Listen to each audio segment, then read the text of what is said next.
श्री कृष्णा श्री कृष्णा श्री कृष्णा श्री कृष्णा।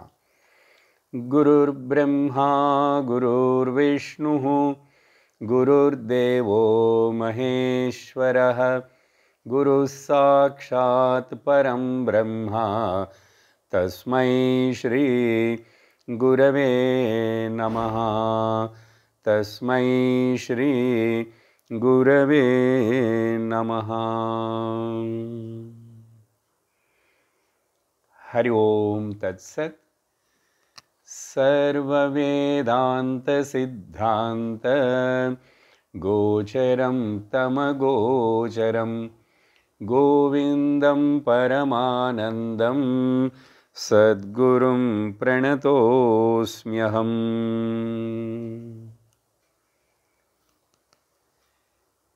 వివేక చూడామణి గడిచిన సత్సంగంలో 30వ శ్లోకం వరకు మనం అర్థాన్ని చూసాము. ఆ 30వ శ్లోకాన్ని మరొకసారి చదువుతాం. ఏతయోర్మందతా యత్ర విరక్తత్వముముక్షయోః మరౌ సలిలవత్తత్ర శమాదేర్భానమాత్రత.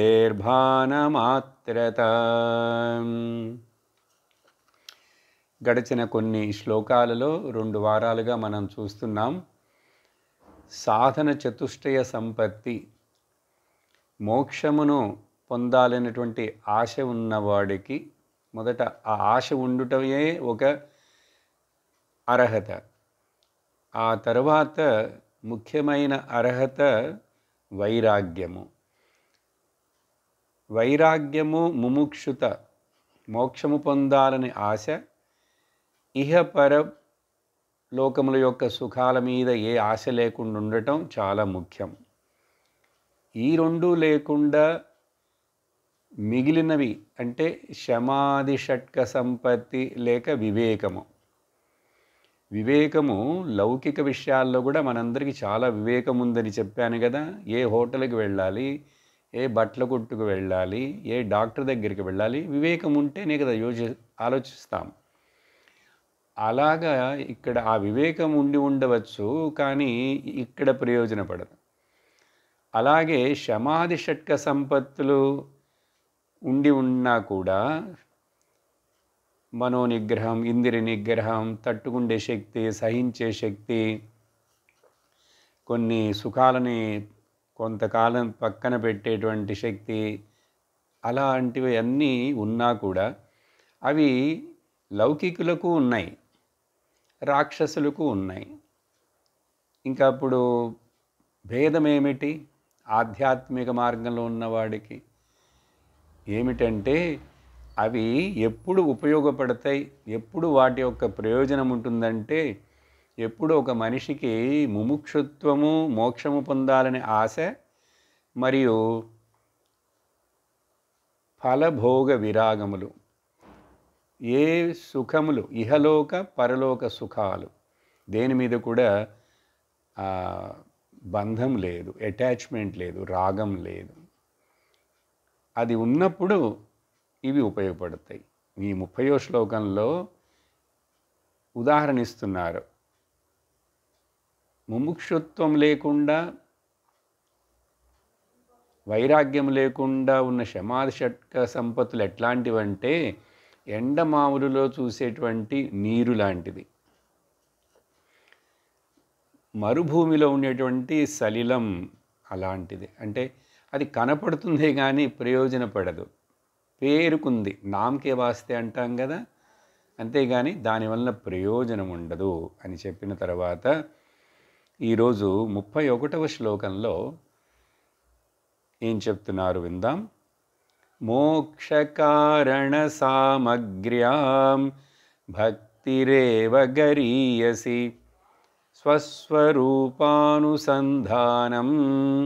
భక్తిరిత్యభిధీయతే. శంకరాచార్యులు వారు ఆ అర్హతలన్నీ చెప్పిన తర్వాత సడన్గా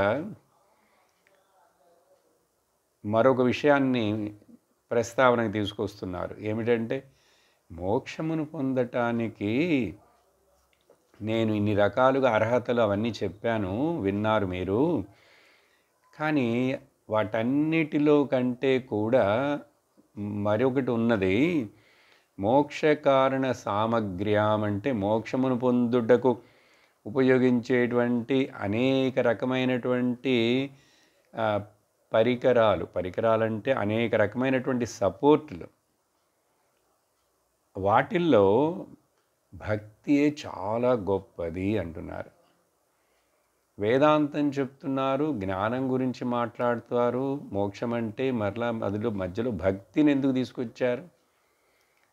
ఇలా వినంగానే ఈ భక్తి మాత్రమే అనుసరిస్తూ తాము భక్తులం అనుకుంటూ ఉన్నటువంటి వాళ్ళకి చాలా సంతోషం కలుగుతుంది. ఓ, భక్తి ఉంటే చాలా మోక్షం వచ్చేస్తుంది. కారణ సామగ్ర్యాం అనేక రకాల సపోర్ట్లు సాధనలలో భక్తే చాలా ఉత్తమమైనది అంటున్నారు. అనంగానే పొంగిపోకు, నీకున్నది భక్తి అని నీకు నువ్వే ఓకే చేసుకోకు. విను, భక్తి అంటే ఏమిటో తెలుసా? ఈ డెఫినేషన్ వినాలి. ఇది మధ్యలో చెప్పాను నేను చాలాసార్లు, నారద భక్తి సూత్రాలు మాట్లాడేప్పుడు చెప్పాను, వేరే సందర్భాల్లో కూడా చెప్తూనే ఉన్నాను.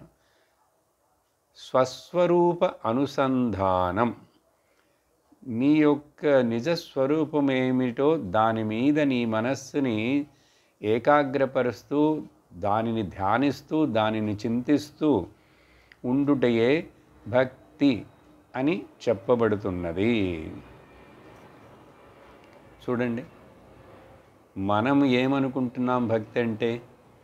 ఏదో ఒక దేవుడిని ఇంట్లో పెట్టుకొని ఏదో ఒక గుడికి వెళ్ళి ఆయనకి అప్పుడప్పుడు నమస్కారాలు చేస్తూ, కొబ్బరికాయలు కొడుతూ, కొన్ని దక్షిణ కానుకలు వేస్తుంటే భక్తి అనుకుంటున్నాం.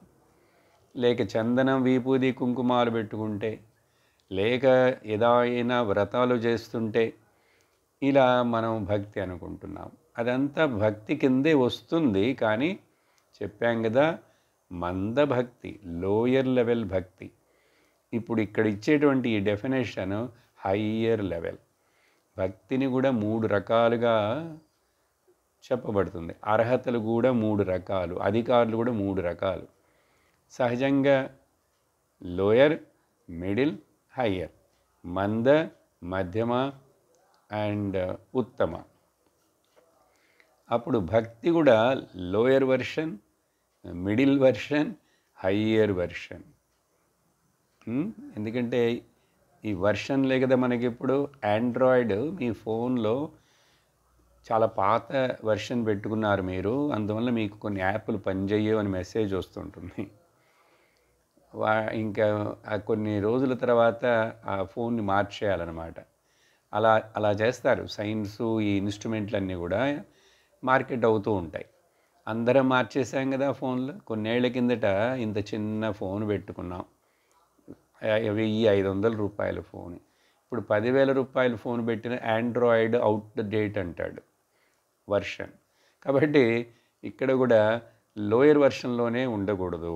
సో హయ్యర్ వర్షన్ భక్తి అంటే నీ నిజస్వరూపం ఏమిటని దానిని చింతించి, నీకు ఈశ్వరుడికి భేదము లేదని, జీవ ఈశ్వర ఐక్యమనే జ్ఞానాన్ని పొందుటయే నిజమైన భక్తి. కాబట్టి భక్తి అంటే దేని మీద విచారణ ఉండాలి, దేని గురించి విచారించాలి, దేని గురించి విచారించి కరెక్ట్గా తెలుసుకుంటే నాకు మోక్షం కలుగుతుంది, ముక్తి ఏర్పడుతుంది, సంసార బంధం తొలగిపోతుందో అని చెప్పి చాలా ముఖ్యమైన స్టేట్మెంట్ ఇది. కానీ సాధారణ భక్తి సంప్రదాయాల్లో ఉండే వాళ్ళకు ఇది నచ్చదు, దీనిని వివరించి చెప్పరు. ఆచార్యులు శంకర భగవత్పాదులు చెప్తున్నారంటే మరి అది సత్యం. ఎందుకంటే ఆయన వేదమును క్షుణ్ణముగా చదివి ఉపనిషత్తులు భాష్యం రాసి శంకరాచార్యులు వారంటే సాధారణమా? అది కాబట్టి స్వరూప అనుసంధానం అంటే ఏంటి? నిత్యము చింతించుట, ప్రేమించుట, ధ్యానించుట, స్మరించుట. About what? నీ నిజస్వరూపాన్ని గురించి. నా నిజస్వరూపాన్ని గురించి ఎందుకండి ఆలోచించటం, నేనెవరు నాకు తెలుసు కదా అని చెప్పి మన యొక్క ప్రొఫైల్ చెప్తాం. నువ్వు చెప్పే నీ ప్రొఫైల్ అంతా అది నీ నిజమైన ప్రొఫైల్ కాదు. నువ్వేమంటావు, నా గోత్రం ఇది, నా ఊరిది, మా నాన్న, మా అమ్మ, మా సూత్రం ఇది, మా కులం ఇది, మా జాతి ఇది, మా మతం ఇది, నా పేరు ఇది, ఇట్లాగే చెప్తావు. నేను ఇది చదివాను. అవన్నీ ఈ శరీరానికి సంబంధించినవి నువ్వు చెప్పేవన్నీ. ఆత్మ అయిన నీ నిజస్వరూపమైన చైతన్యమునికి సంబంధించినవి కాదు. నువ్వేమనుకుంటున్నావంటే ఈ శరీరాన్నే నువ్వు అనుకుంటున్నావు, లేక మనస్సునే నువ్వు అనుకుంటున్నావు. అది పెద్ద తప్పు. సరే, అలా చెప్పిన తర్వాతి శ్లోకంలో కూడా మరికొందరు ఈ భక్తిని గురించి ఈ విధంగా కూడా చెప్తారు. ఎలా? స్వాత్మతత్వానుసంధానం భక్తిరిత్యపరే జగుః ఉక్తసాధన సంపన్నః తత్వజిజ్ఞాసురాత్మనః. మొదటి లైన్లో ఇంకొక వివరణం, డిస్క్రిప్షన్. కొంతమంది భక్తిని గురించి మరికొందరు ఈ విధంగా కూడా వర్ణిస్తారు. రెండు కరెక్టే. ఒకవేళ నీకు స్వస్వరూప అనుసంధానం అంటే అర్థం కాలేదేమో, అందుకని శంకరాచార్యులు వారు ఆ స్వస్వరూపం అంటే ఏమిటనేది అర్థం కాకపోతే స్వాత్మతత్వానుసంధానం అని అర్థం చేసుకో. స్వ ఆత్మ. ఎందుకంటే ఆత్మ అనే పదాన్ని అందరం విన్నాం, అప్పుడప్పుడు మన చెవుల్లో పడుతుంటుంది, వింటుంటాం. పరమాత్మ అంటాము, లేక ఇక్కడ జీవాత్ముడు శరీరాన్ని వదిలేసి వెళ్ళిపోయాడు, ఆ జీవాత్ముడికి మరొక లోకం, మంచి గతి దొరకాలి. ఇట్లా ఆత్మ అనే పదాన్ని మనం ఆడుతుంటాం కాబట్టి. కానీ ఇప్పుడు ఇక్కడ పరమాత్మ కూడా ముఖ్యం కాదు. స్వ ఆత్మ గురించి, నీ బయోడేటా, అసలు నువ్వు నిజంగా ఎవరవు అంటే స్వ ఆత్మ తత్వం. ఈ పదం చాలా ముఖ్యం. తత్వం. సహజంగా తత్వం అనేటువంటిది మనకు వాడుకలో ఉన్న పదమే. ఏంటయ్యా తత్వం మాట్లాడతావు అంటాడు.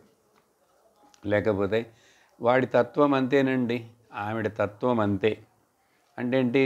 Behaviour, character, nature. దాని అర్థం ఏమిటంటే సారం అని అర్థం. ఉష్ణం యొక్క తత్వం ఏమిటి? వేడిగా ఉండటం. నీళ్ళ యొక్క తత్వం ఏమిటి? చల్లదనంగా ఉండటం కదా. ఇలా దాని గులాబీ పువ్వు యొక్క తత్వం ఏంటి? దాని వాసన దానికి, దాని రంగు దానికి. మల్లెపూ అట్లా. ఆ తత్వం అంటే సారము అంటాం. కానీ ఇంకా కొంచెం వివరించి సంస్కృతం ఆ రెండు పదాలు ఉన్నాయి దాంట్లో. తత్వం. అందుకనే ఛాందోగ్యోపనిషత్తులో ఆ మహావాక్యాన్ని ఉపదేశించేటప్పుడు తత్వమసి హే శ్వేతకేతో, ఆ శ్వేతకేతు పిల్లవాడు, శిష్యుడు కొడుకు, ఉభయ్ నువ్వు అదే నువ్వు. కాబట్టి ఇక్కడ తత్వం అనేటువంటిది అంటే పరమాత్మ ఎవరు, జీవాత్మ అని అనుకుంటున్న నువ్వెవరు, ఇవి రెండు వేరా, ఈ రెండిటికి ఉన్న సంబంధం ఏమిటి అని చెప్పి ఆ ఎసెన్స్ని, నిజమైన రియల్ రిలేషన్షిప్ని నువ్వు అర్థం చేసుకోవాలి. అందుకని స్వ ఆత్మ తత్వ అనుసంధానం. అనుసంధానం అంటే దాని గురించి విచారించాలి, దాని గురించి అనలైజ్ చేయాలి, అర్థం చేసుకోవాలి. అలా చేసుకోవటమే భక్తి. చూసారా? ఎందుకంటే జీవాత్మ పరమాత్మ వేరు కాదు కాబట్టి జీవాత్మతత్వమును నువ్వు తెలుసుకున్నావంటే పరమాత్మతత్వం తెలిసినట్లే. అలా తెలిసినప్పుడు ఏమవుతుందంటే ఈ రెండు వేరు కాదని కూడా నీకు తెలిసిపోతుంది.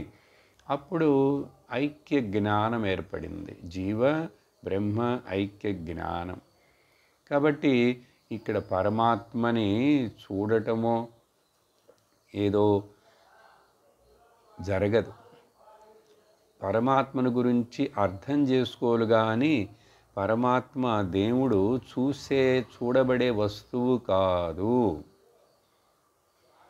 చూడబడే వస్తువు అని ఒకవేళ నువ్వు అనుకుంటే నువ్వు చూస్తున్నదంతా భగవంతుడే. ఈ జగత్తంతా భగవంతుడి యొక్క రూపమే. అందుకనే విశ్వం విష్ణుర్ షట్కారో, అందుకనే సహస్రశీర్షా పురుష. కాబట్టి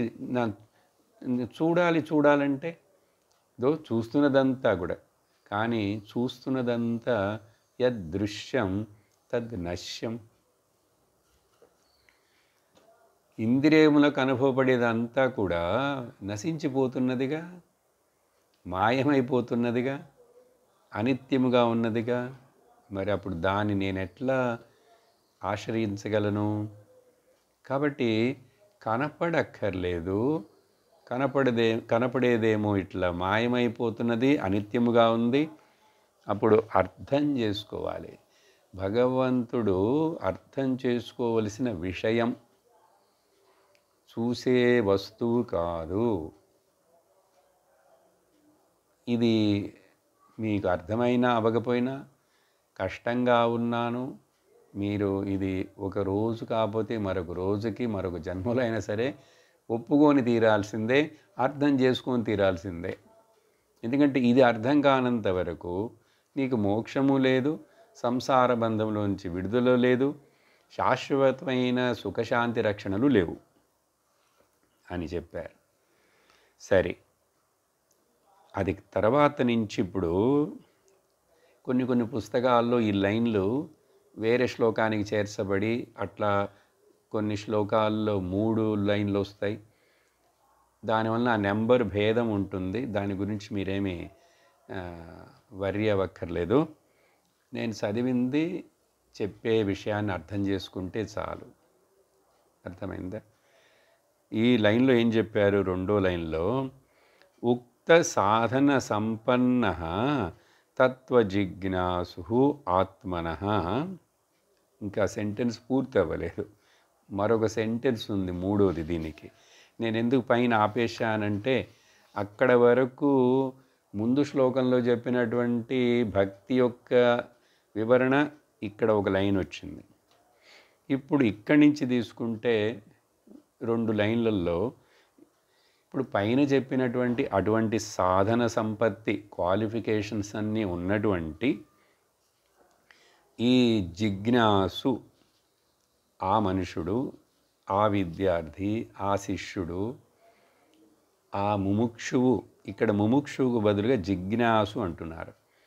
ఇంట్రెస్ట్ ఉన్నవాడు, క్యూరియాసిటీ, జిజ్ఞాస. ఏంటి? బ్రహ్మ జిజ్ఞాస, ఆత్మ జిజ్ఞాస ఉన్నటువంటి ఇతడు ఏం చేయాలి? ఉపసీదేద్గురుం ప్రాజ్ఞం యస్మాత్ బంధ విమోక్షణం. ఇతడు తప్పనిసరిగా గురువుని ఆశ్రయించి తీరాలి. తనకు ఈ జ్ఞానమును ఉపదేశిస్తారు కాబట్టి గురువు దగ్గరికి వెళ్ళి వినాలి. వినిటే నీకు అర్థమవుతుంది.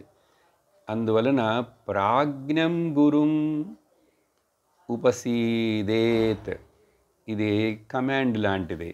తప్పనిసరిగా ప్రాజ్ఞుడైనటువంటి గురువు దగ్గరికి వెళ్ళి గురువుని ఆశ్రయించాలి, ఆశ్రయించవలెను. ప్రాజ్ఞం గురువు అంటే చెప్తాను. ఎందుకంటే ఎప్పుడైతే నువ్వు ప్రాజ్ఞ గురువు అంటే జ్ఞాని అయిన గురువు, జ్ఞానము పొంది ఉన్నటువంటి గురువు, ఏ గురువు అయితే మరొక గురువు దగ్గర ఆయన ఇంకొకటి దగ్గర చదివాడో ఆ గురువు. కాబట్టి మనం ఎవరినైనా గురువుగా స్వీకరించాలి అంటే దాంట్లో కొన్ని విషయాలని మనం తెలుసుకోవాలి. ఇప్పుడు రాబోయే శ్లోకాల్లో అది చెప్తారు. ఇక్కడ ప్రాజ్ఞం అనే పదాన్ని ఉపయోగించారు. దీన్ని ఆల్రెడీ మనం వేరే విధంగా చూసాం. ఇప్పుడు సింపుల్గా చెప్తున్నాను. ఆయనకు ఒక గురువు ఉండుండాలి. ఆయన శాస్త్రమును వేదాంతమును చదివి వినుండాలి. ఆ తర్వాత శ్రోత్రియుడు అంటాడు.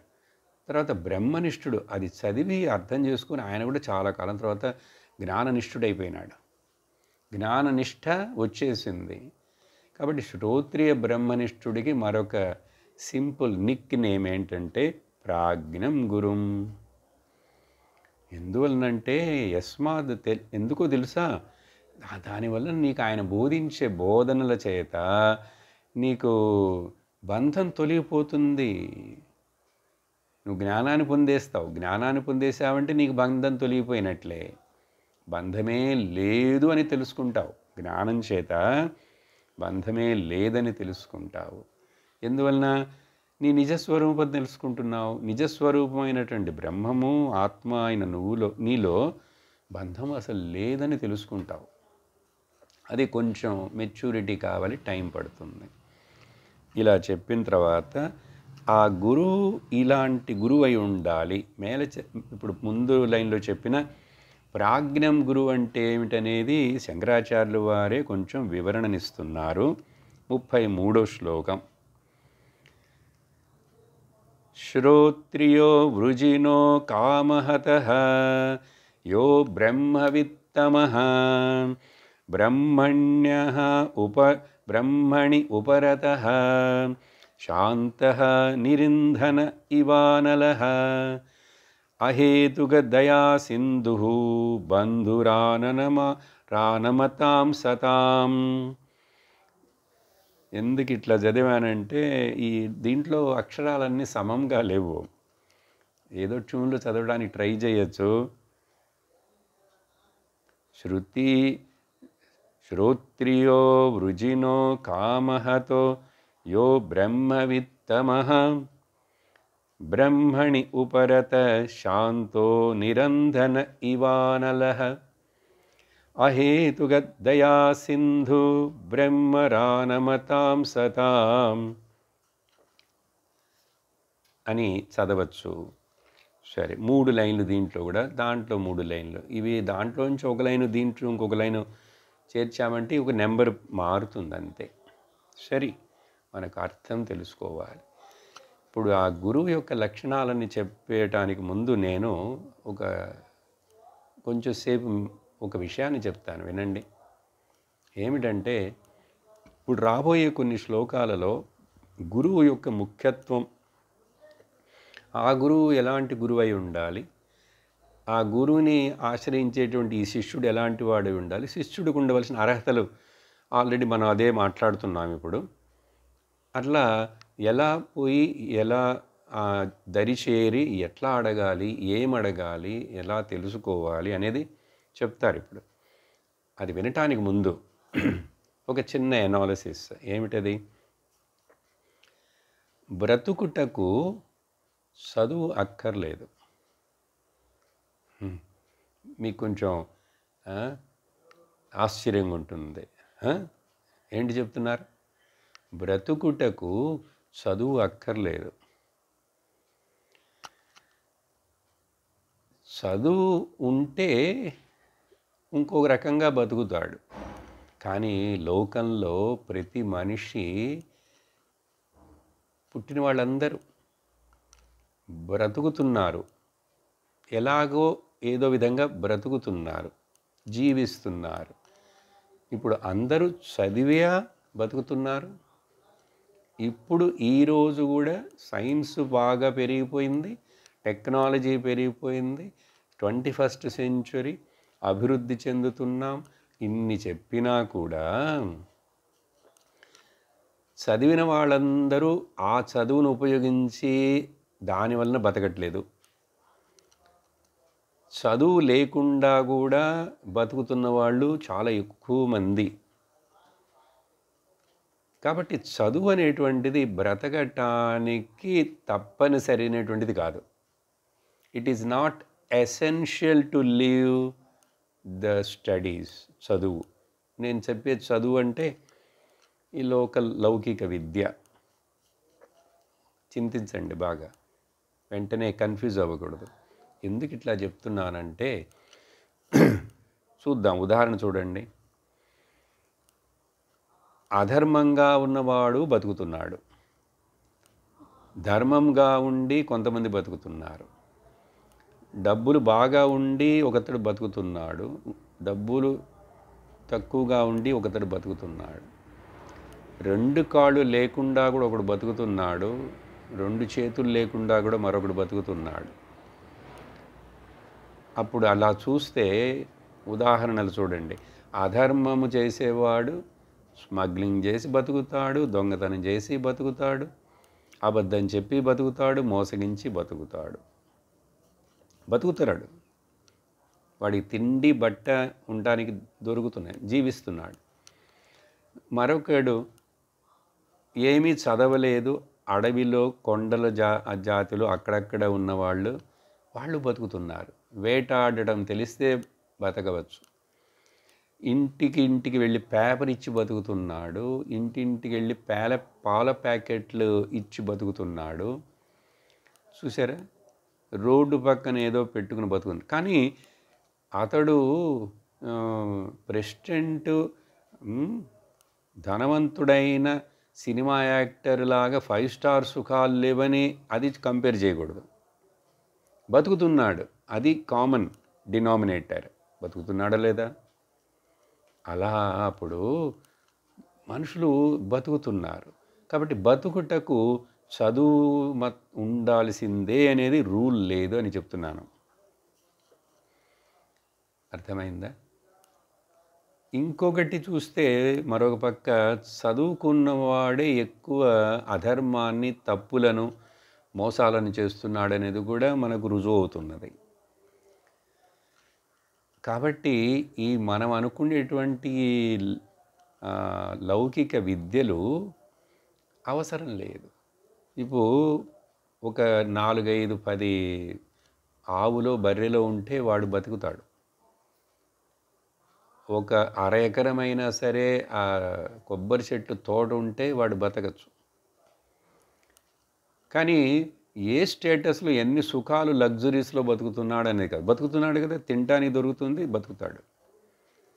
దీనివల్ల ఇప్పుడు ఏం అర్థం చేసుకోవాలి, ఎందుకు ఈ విషయం మాట్లాడుతున్నానంటే జాగ్రత్తగా వినండి.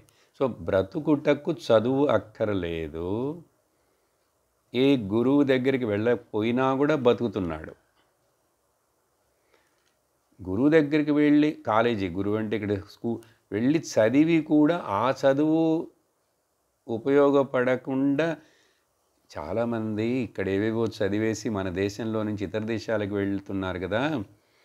అందరూ ఐటీ కంపెనీల్లోనూ అందరూ ఇంజనీర్లై కాదు, చాలామంది వేరే వేరే దేశాల్లో వెళ్ళి అక్కడ అంట్లు తోముతున్నారు, అక్కడ కార్లు తుడుస్తున్నారు చాలామంది. కాబట్టి ఈ చదువు అక్కర్లేదు, కానీ పని దొరికింది, బతుకుతున్నాడు.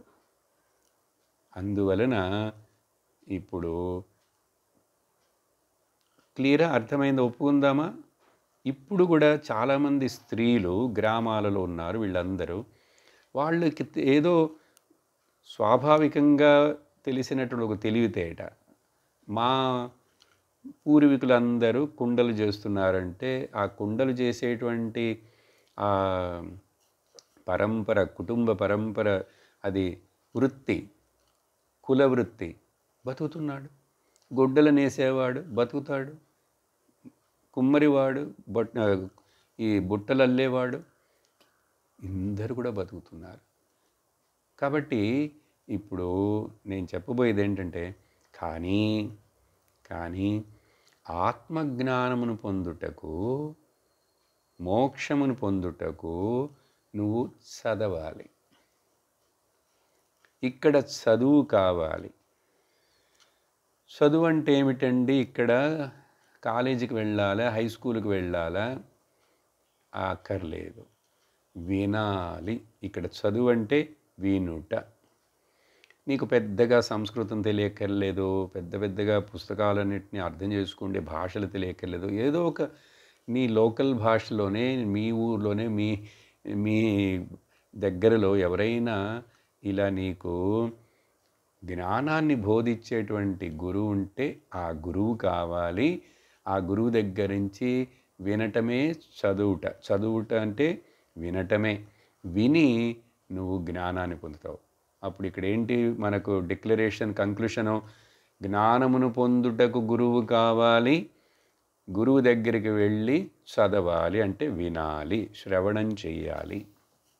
ఎందుకు ఇది చెప్తున్నానంటే, ఇప్పుడు రాబోయే కొన్ని శ్లోకాలలో ఆ గురువు అని ఇంత ముఖ్యత్వం ఇచ్చి మాట్లాడతారు.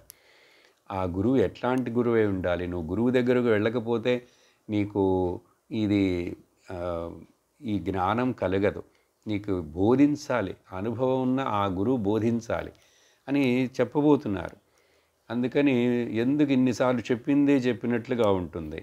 ఇక్కడ శంకరాచార్యులు వారు ఆయన యోగి, జ్ఞాని, సన్యాసి, పరమ భక్తుడు అన్నీ ఉన్నాయి. ఆయన గొప్ప సంస్కృత భాషలో కవి, అథారిటీ ఉంది ఆయనకి.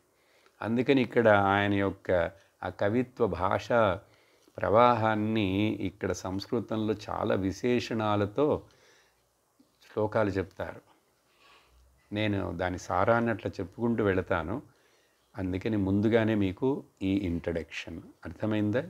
గురువు దగ్గరికి వెళ్ళాలి, గురువు చెప్పింది వినే నేను అర్థం చేసుకోవాలి.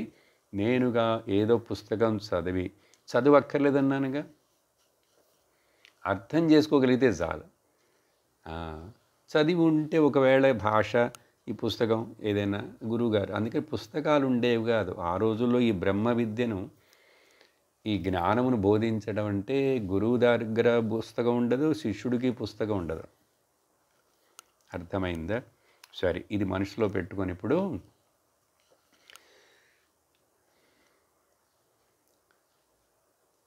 ఇక్కడ ఒక లిస్ట్ ఇస్తున్నారు. ఇటువంటి గురువు అని నాకెట్లా తెలుసు? నువ్వు స్కానింగ్ చేస్తావా అంటే నువ్వు చెయ్యొద్దు, నువ్వు వెళ్ళి వింటూ ఉండు, తెలుస్తుంది నీకే. కానీ నేను కొన్ని సూచనలు ఇస్తాను గురువుని గురించి. ఇది వచ్చి గురువులకు కూడా ఒక ఇన్స్ట్రక్షన్. గురువు అంటే ఇలా ఉండాలి, ద క్వాలిఫికేషన్స్ ఫర్ ద గురు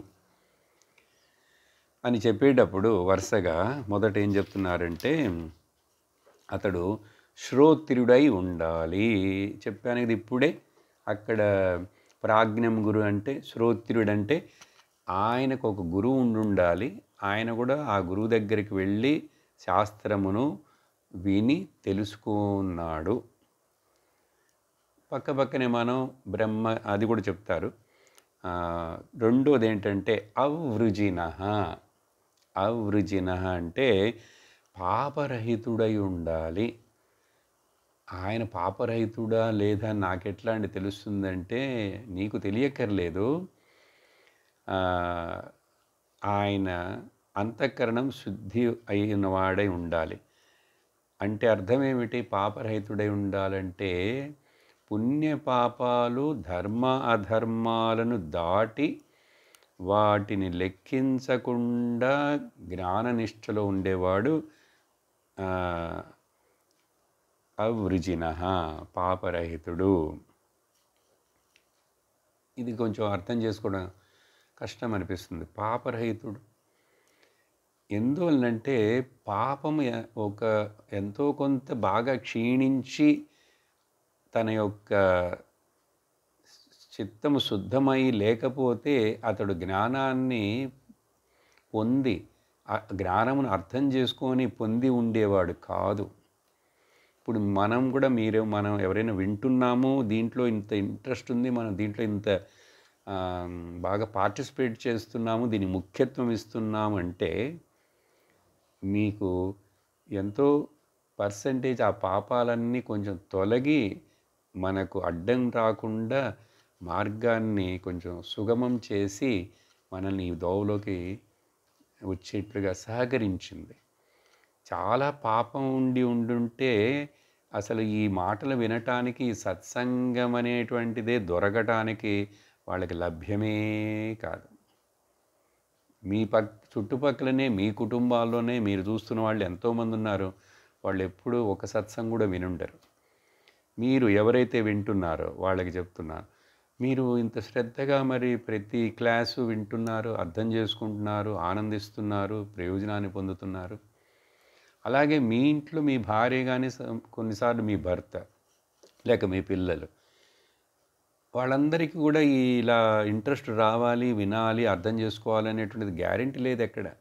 వాళ్లకు వాళ్ళ పాపాలు కొంచెం బాగా తగ్గి ఈశ్వరుడి యొక్క అనుగ్రహం, కృప ఏర్పడి ఆత్మకృప ఏర్పడితే ఇట్లాంటి భాగ్యం దొరుకుతుంది.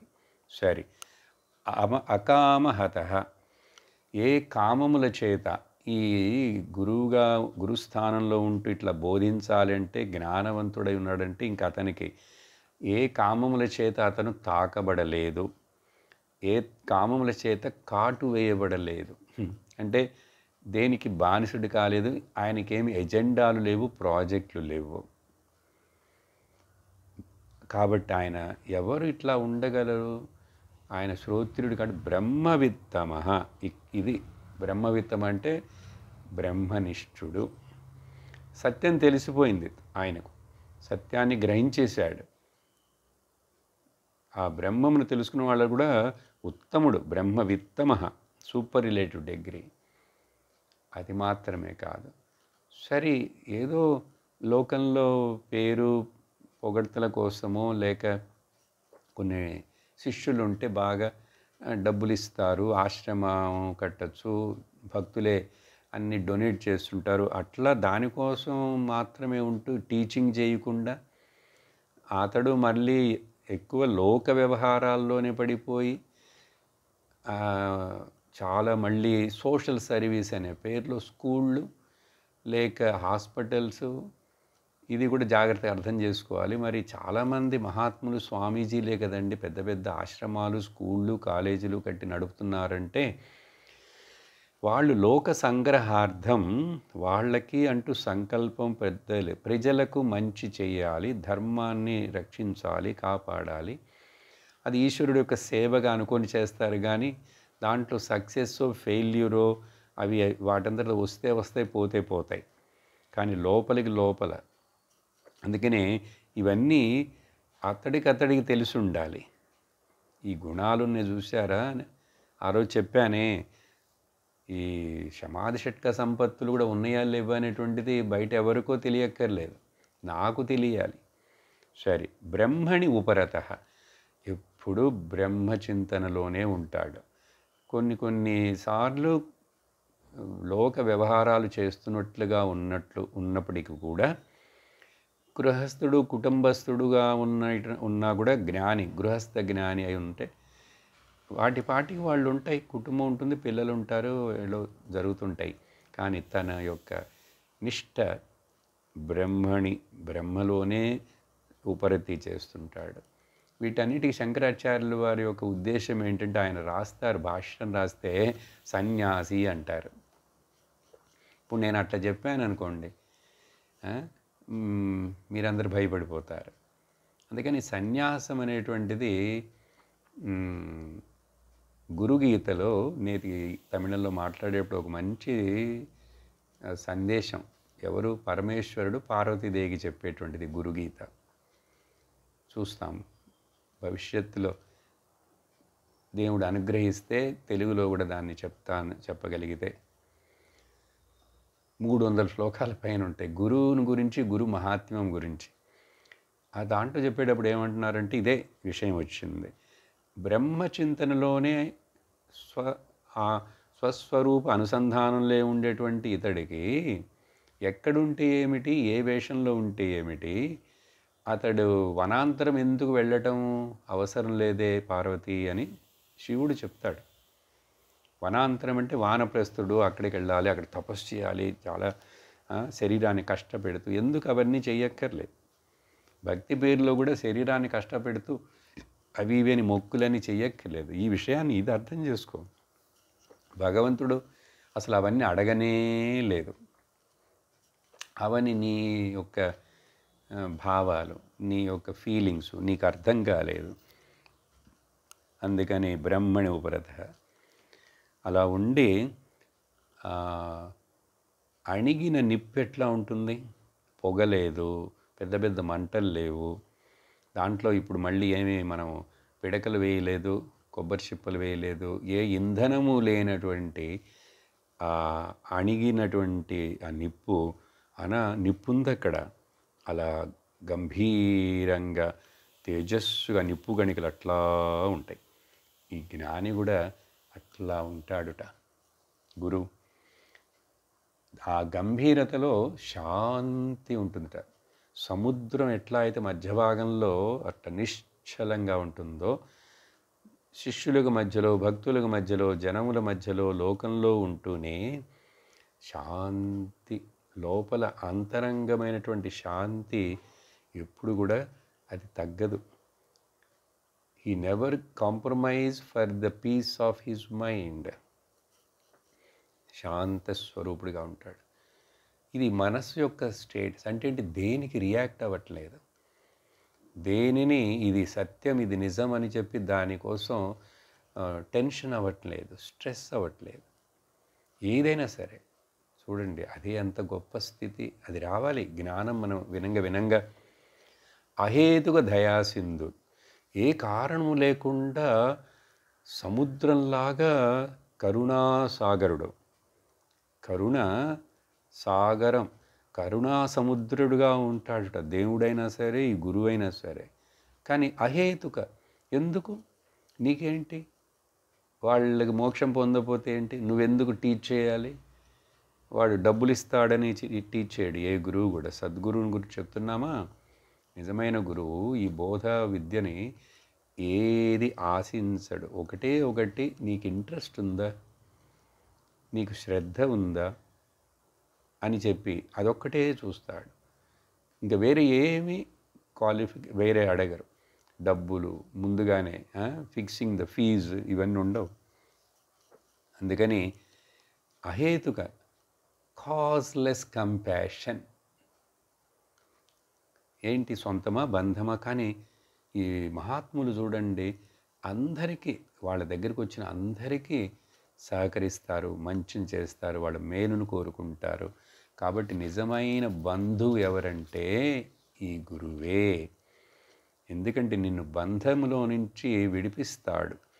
కానీ లోకల్ బంధువులు ఉన్నారే, బంధువులు, వాళ్ళందరూ నిన్ను బంధిస్తారు. బధ్నాతిథి బంధు లేక బంధాత్ త్రాయతే ఇది బంధువు. అసలు బంధువు అంటే నీకు కష్టాలు ఏవైనా వచ్చినప్పుడు వాటిలోంచి కాపాడి నీకు సహకరించి నీతో నీకు చెయ్యనిస్తూ అట్లా ఉండేవాడు బంధువు అయి ఉండాలి. మన బంధువులందరూ కూడా రాబంధులు. అందుకని మనల్ని బంధిస్తారే కానీ నిజమైన బంధువు త్వమేవ మాతా చ పితా త్వమేవ బంధుశ్చ తథా త్వమేవ, అన్నీ నువ్వే. అట్లా అని చెప్పి ఆ శ్లోకం ముగిసింది. ఆ తర్వాత శ్లోకంలో చదువుదాం. నా లెక్కలో ఇక్కడ 34వ శ్లోకం. ఈ విషయాన్ని ఇంకా కొంచెం ఎక్స్టెండ్ చేస్తారు. తమారాధ్యం గురుం భక్త్యా ప్రశ్రణసేవనైః ప్రసన్నం తమను ప్రాప్య పృచ్ఛేద్ జ్ఞాతవ్యమాత్మనః. ఇక్కడ ఏం చెప్తున్నారంటే, ఇప్పుడు శిష్యుడికి అలాంటి గురువుని సమీపించి ఏం చేయాలి?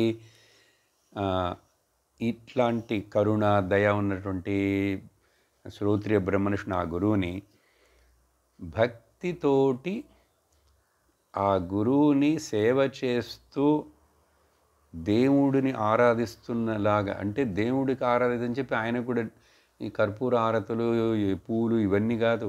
అవన్నీ కొంతమంది చేయించుకుంటుంటారు, పాద పూజలు. ఎప్పుడైనా నువ్వు కూడా చేయి సంవత్సరానికి ఒకసారి. కానీ నమస్కారం చేయి ప్రతిరోజు. గురువుకి సేవ చేస్తూ ఆరాధిస్తూ నమస్కారం ఎప్పుడు కూడా వినయముతోటి, విశ్వాసముతోటి, సేవకునిలాగా ఆ గురువే నాకు దైవం అనే భావంతో ఆయన ఎప్పుడు కొంచెం ఈ సేవ అంతా చేసిన తర్వాత ఆయన కొంచెం ప్రశాంతంగా ఒంటరిగా అవైలబుల్గా ఉంటారో అప్పుడు ప్రసన్నముగా ఉన్నప్పుడు ఆయన దగ్గరికి వెళ్ళి నమస్కరించి కూర్చొని నేను మిమ్మల్ని ప్రశ్నించి తెలుసుకోవాలని చెప్పి అడిగి ఉపదేశాన్ని పొందాలిట. ఇది ఆ శ్లోకం యొక్క అర్థం. తర్వాత శ్లోకానికి వెళతాం. ఎలా మాట్లాడాలి, ఏం విన్నపించుకోవాలి అంటే ఇక్కడ కొంచెం చాలా ఆ శిష్యుడు బాధపడుతూ కష్టాల్లో ఉన్నవాడిలాగా ఈయన చక్కటి కవిత్వంతో వర్ణిస్తున్నారు. విందాం. స్వామిన్నమస్తే నతలోకబంధో కారుణ్య సింధో పతితం భవాబ్ధౌ మాముద్ధరాత్మీయ కటాక్ష దృష్ట్యా రిజ్వాతి కారుణ్య సుధాభివృష్ట్యా. అద్భుతమైన సంస్కృతం, అందమైన సంస్కృతం పద్యం. ఏమంటున్నారంటే, ఎలా విన్నపించుకోవాలి, ఏమి కోరాలి గురువుని? మొదట ఆయన్ని, హే భగవన్, మీకు నమస్కారం. మీ పాదముల చెంత చేరి నమస్కరించే వాళ్ళను రక్షించి, అంటే మీ శరణు వేడిన వాళ్ళను రక్షించి బంధము నుండి విడిపించే హే బంధో. ఎందుకు, ఎక్కడ ఏమైంది నాకు? నేను సంసారం అనే ఈ సాగరంలో, సముద్రంలో పడ్డాను. పడి చచ్చిపోలే, మునుగుతున్నాను, తేలుతున్నాను, మునుగుతున్నాను, తేలుతున్నాను, కష్టపడుతున్నాను, దుఃఖపడుతున్నాను, బాధపడుతున్నాను. కాబట్టి మీరేమో కరుణాసాగరులు, నేనేమో సంసార సాగరంలో ఉన్నాను. మీ కరుణాసాగరము చేత మీకు ఏ నిష్కపటమైన ప్రేమ ఉంది మీ దగ్గర. కాబట్టి మీ నిష్కపటమైన దేనిని కూడా ఆశించనటువంటి ఆ అహేతుక కరుణ దృష్టితోటి మీరు నన్ను చూసి, నా వైపు చూసి నన్ను కాపాడండి. మీ యొక్క అమృత కరుణా దృష్టి చేత. ఇవన్నీ మాటలు. అదేంటంటే అమృత కరుణా దృష్టి అంటే అది ఎట్లా ఉంటుంది? ఎట్లాగా? ఆయన వాక్యాలు ముఖ్యం. అందుకని కంపాషనేట్. ఎందుకు గురువు బోధించాలి? ఆయన అందుకనే అహేతుక కరుణా సింధు. శంకరాచార్యులు వారు కేరళ నుంచి కాశ్మీర్ దాకా నడిచారు, వెళ్ళారు, భాష్యాలు రాశారు. ఎంతోమంది ఆచార్యులు ఇట్లాగనే వాళ్ళకి ఏమి ఒక చోట ఉండి చక్కగా నిద్రపోతూ తింటూ ఉండొచ్చుగా, జ్ఞానాన్ని పొంది. కానీ వాళ్ళు దాన్ని పంచి పెడతారు అందరికీ. ఎలాగైతే పరోపకారం కోసమే జీవిస్తుంది ఆ శరీరం. ఇంకా తర్వాత వాళ్ళకి జ్ఞానం పొందేసరి ఇప్పుడు ఆ శరీరం ఉన్నాను లేకపోయినాను, అది ఎంతకాలం ఉంటుందో ప్రారంధం ఉంటుంది. అందుకని పరోపకారాయ ఇదం శరీరం అనే భావంతో ఉండే మీరు ఆ కరుణా దృష్టితోటి మీ యొక్క ఉపదేశం చేసి నాకు నన్ను రక్షించండి అంటున్నాడు అని చెప్పి ఇంకా గురువుని దగ్గర వినిపించుకుంటున్నాడు. నా గతి ఏంటో తెలుసా, నా పొజిషన్ ఏంటో తెలుసా మీకు? నేను ఏ స్థితిలో ఉన్నాను? దుర్వార సంసార దవాగ్నితప్తం దోధూయమానం దురదృష్టవాతై భీతం ప్రపన్నం పరిపాహి మృత్యోః శరణ్యమన్యద్యదహం న జానే. ఈ శ్లోకంలో ఏం చెప్తున్నట్టే, ఓ గురుదేవా, మీరు తప్ప నన్ను రక్షించే వాళ్ళు మరొకరెవరు లేరు. చూడండి, ఆ నమ్మకం ఉండాలి మొదట. ఈ గురువు యొక్క ఉపదేశం, ఈ శాస్త్ర బోధనం నన్ను తప్పకుండా అజ్ఞానంలో నుంచి, ఈ సంసార సముద్రం నుంచి ఒడ్డెక్కించి నాకు మోక్షమునిస్తుంది, ఈ జన్మలోనే ఇస్తుందనే నమ్మకం. మీరు తప్ప నాకెవరు లేరు రక్షించేవాళ్ళు. మీరే సమర్థత ఉన్నవాళ్ళు. ఎందుకంటే దేంట్లో మీకు శరణయి మీ దగ్గరకు వచ్చి మీరే గతి అని చెప్పిన వాళ్ళని రక్షించట్లో మీరు చాలా సమర్థులు. ఇదంతా సోప్ పెట్టడానికి మాట్లాడుతున్నాడు అనుకోకూడదు. లోపల భావన అంత ఉండాలి. ఇవన్నీ చెప్తుంటే మీకు ఈ రోజుల్లో ఎవరండి ఇట్లా వెళ్ళట్లేదు, ఎవరు అడగరు.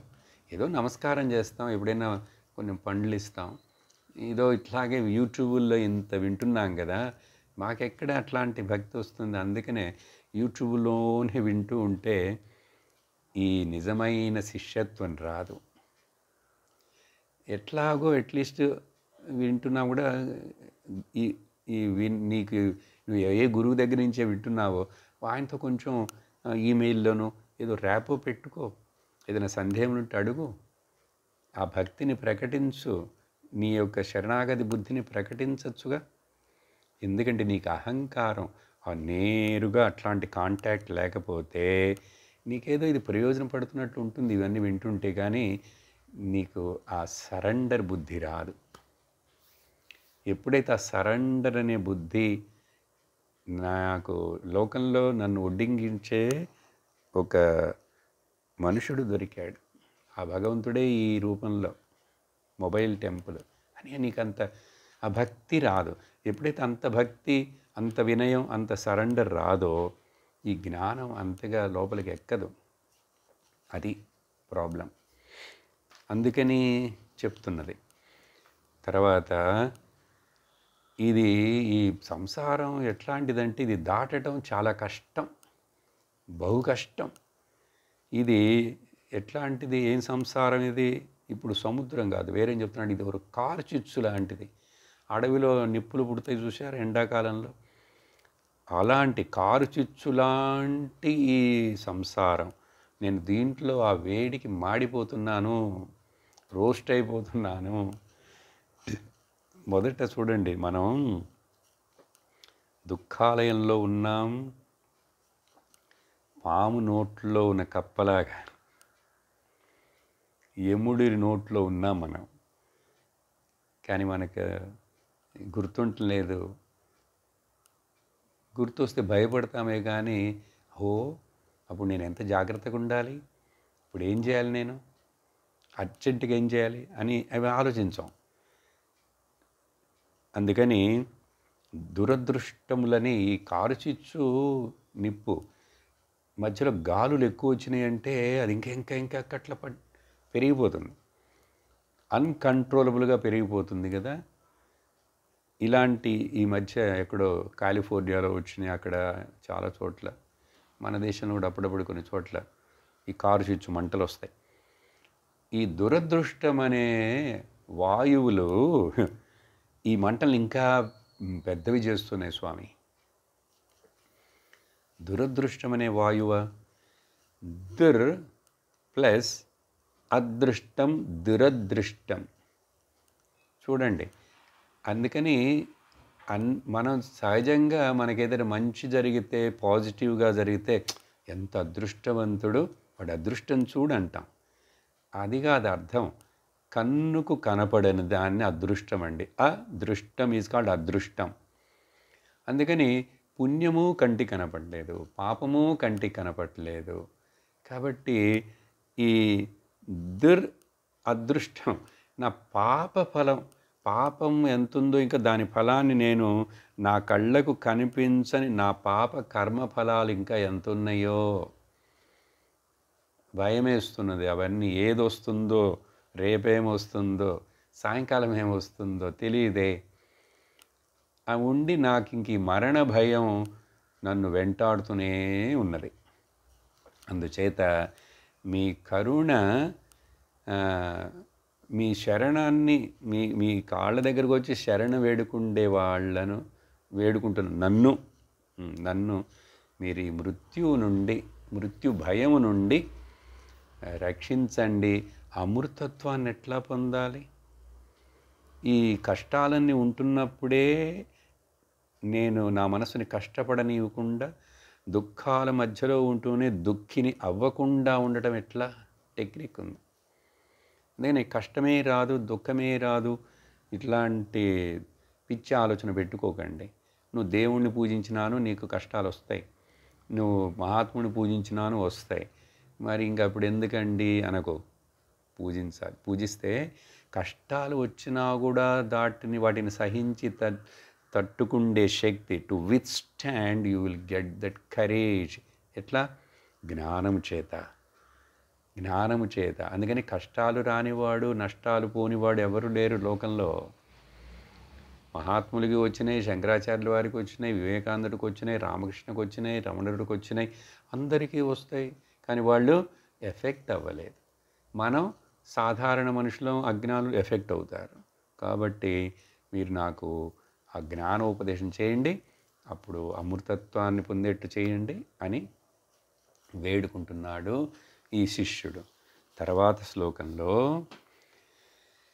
శాంతా మహాంతో నివసంతి సంతః వసంతవల్లోకహితం శరంతః తీర్ణాః స్వయం భీమభవార్ణవం భవవర్ణం జనాన హేతూనాన్యానపి తారయంతః.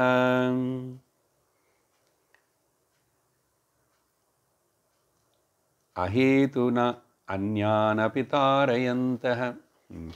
చక్కగా చెప్తున్నాడు శిష్యుడే. ఏమంటున్నాడంటే ఆ గురువుని ప్రార్థిస్తూ ఆయనను పొగుడుతూ, మహాత్మ ఈ లోకంలో శంకరాచార్యులు వారు రాస్తున్నారు ఈ శ్లోకం. ఇది శిష్యుడు చెప్పేది కాదు. అసలు ఈ మహాత్ములు లోకంలో, ఈ జ్ఞానులు, గురువులు ఎలాంటి వారు అంటే వీళ్ళు ఈ వసంతకాలం కదా ఇప్పుడు జరుగుతున్నది చక్కగా వసంత ఋతువు. అప్పుడు ఈ వసంత ఋతువులో పుష్ప ఫలాదులు చాలా చక్కగా ఇప్పుడు పూస్తాయి. అనేక రకాల పండ్లు, ఆ క్లైమేట్ కూడా బాగుంటుంది. పుష్ప ఫలాదులతో కూడినటువంటి వసంత ఋతువులాగా భక్తి జ్ఞాన వైరాగ్యాదులు మీ దగ్గర ఉన్నాయి. మీరు శాంత స్వభావులు, పూర్ణ ఇంద్రియ మనోనిగ్రహములు గలవారు. మీరు భయంకరమైన ఈ సంసార సముద్రాన్ని మీరు దాటేశారు. మీరని చెప్పక్కర్లేదు, ఇక్కడ శంకరాచార్యులు వారు, వాళ్ళు ఆ మహాత్ములు వాళ్ళు ఇలా వసంత ఋతువులాగా లోకానికి వాళ్ళు ఇస్తూనే ఉంటారు. వాళ్ళు భక్తి జ్ఞాన వైరాగ్య ఇంద్రియ నిగ్రహం ఉండి శాంత స్వభావులుగా ఉంటారు. వాళ్ళు ఈ సంసారం యొక్క భయాన్ని దాటేశారు. కానీ ఇక్కడే శరీరం ఉంది, ఇంకా జీవిస్తున్నారు, ఈ లోకంలో సంచరిస్తున్నారు. వాళ్ళు వసంతవత్ సంచరతి, ఇతరులను కూడా దాటించాలని దేనిని కూడా ఆశించకుండా దయార్థ హృదయులై వాళ్ళు ఇతరులను కూడా దాటిస్తుంటారు. చూశారా? ఇది ఆ గురువులు అంటే, జ్ఞానబోధ చేసే గురువులు ఇలా ఉంటారు, ఇలా జీవిస్తారు అని చెప్పి, ఇది శంకరాచార్యులు వారు చెప్పిన ఆ గురువుల యొక్క, మహాత్ముల యొక్క గుణం చెప్పి, తర్వాత 38వ శ్లోకంలో అయం స్వభావ స్వదయేవ యత్పర శ్రమాపనోద ప్రవణం మహాత్మనాం సుధాంశురేష స్వయమర్కకర్కశ ప్రభాభితప్తామవతి క్షితిం కిల ప్రభాభితప్తామవతి క్షితిం కిల. చెప్పాను కదా, అన్ని అలంకారాలతోటి విశేషణాలతోటి శంకరాచార్యులు వారు ఆయన యొక్క ఆ పొయిట్రీ, సంస్కృత ప్రవాహ సామర్థ్యాన్ని చూపిస్తున్నారు. ఇక్కడ ఏం చెప్తున్నారంటే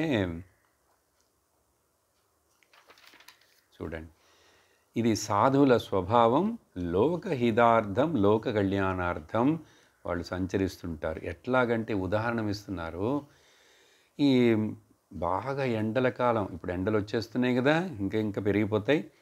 ఆ అగ్ని నక్షత్రం అనే వస్తుందే, అట్లా వచ్చినప్పుడు ఆ ఎండల వేడి తాపన, దానిని చంద్రుడు ఎలాగైతే సూర్యుని చేత తపింపజేయబడినటువంటి ఈ భూమి మొత్తాన్ని, వేడి గాలులను, ఆ వాతావరణమును ఆయన యొక్క చల్లని అమృత కిరణాలతోటి సాయంకాలం అయ్యేసరికి చూడండి, ఎండాకాలం ఆ చంద్రుడు వస్తున్నప్పుడు ఒకరోజు తర్వాత చల్లగా ఉంటుంది. బయటనో మేడ మీదనో కూర్చొని చూస్తున్నామంటే గాలి చల్లగా లేకపోయినా ఆయన యొక్క ప్రెసెన్సే కూలింగ్ని ఇస్తుంది, చల్లబరుస్తున్నాడో చంద్రుడు.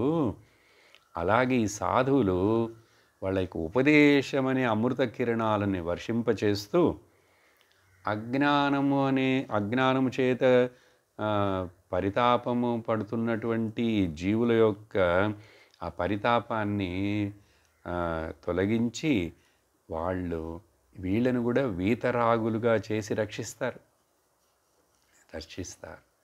ఉపమానం దానికి ఆ చంద్రుడులాగా అని చెప్పారు. ఇది వారి స్వతసిద్ధమైన స్వభావమే కదా, ఇది వాళ్ళ యొక్క స్వతసిద్ధమైన స్వభావమే మీది.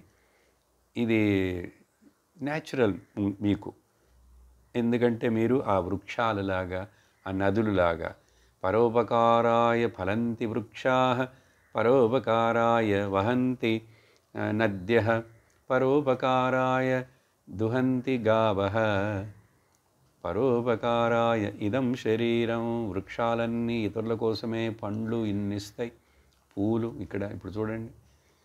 అలాగే నదులన్నీ కూడా దానికోసమా ప్రవర్తిస్తున్నది? రన్నింగ్ రేసా, గోల్డ్ మెడల్ కోసమా? అందరికి నీళ్లు కావాలి.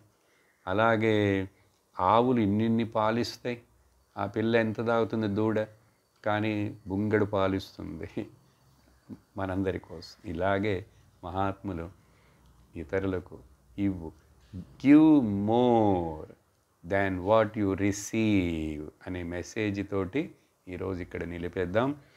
ఓం పూర్ణమద పూర్ణమిదం పూర్ణాత్ పూర్ణముదచ్యతే పూర్ణస్య పూర్ణమాదాయ పూర్ణమేవావశిష్యతే. ఓం శాంతి శాంతి శాంతి. హరి ఓం శ్రీ గురుభ్యో నమః. హరి ఓం. హరి ఓం తత్సత్.